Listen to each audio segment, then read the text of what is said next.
For today's video, isi-share ko sa inyo ang aking recipe ng wild blueberry muffins gamit ang mga frozen na naligaw na blueberries na nakukuha namin dito sa Alaska. If you want to make this, follow along lang sa aking video at ilalagay ko din sa comment section yung mga ingredients na kailangan. So first, kailangan nating mag-mix ng half a cup na melted butter, a third cup ng white sugar at a quarter cup ng brown sugar. Next, mag-add tayo ng 2 eggs.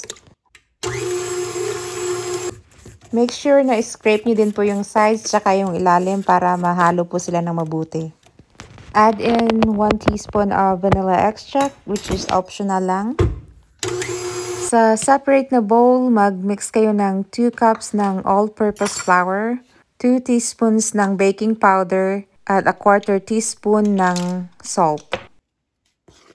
Half a cup ng milk, evaporated milk yung gamit ko. Yan yung ginagamit ko dito pang bake kasi matagal siyang masira. Next, i-add na natin yung flour mixture in 3 portions alternating with milk. Kuha na tayo ng ating frozen na wild blueberries. Need nating magpatunaw ng half a cup na blueberries. Pwede sa microwave for 15 to 30 seconds. At i-add yan sa ating mixture.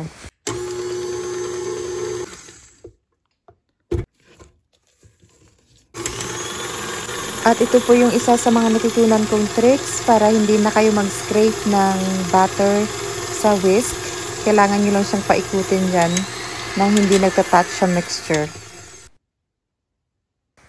Next, mag-add tayo ng half a cup ng semi-sweet chocolate chips.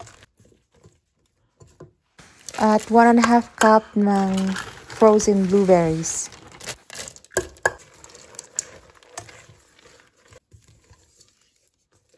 This time, pwede nyo nang i-preheat yung oven nyo sa 375 degree Fahrenheit or 190 degrees Celsius.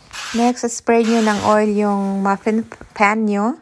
At ako gumagamit talaga ako ng pastry brush para ma-distribute ng mabuti yung oil para hindi tayo mahirapang kumuha ng muffins mamaya. Binabrush ko din yung sides para in case na umapaw yung muffin, hindi siya dumikit sa pan. At ayan, pwede na tayong maglagay ng ating muffin batter sa mold. Huwag niyong masyadong punuin. Next, mag-sprinkle tayo ng white sugar at brown sugar para maging crusty yung ibabaw ng ating muffins.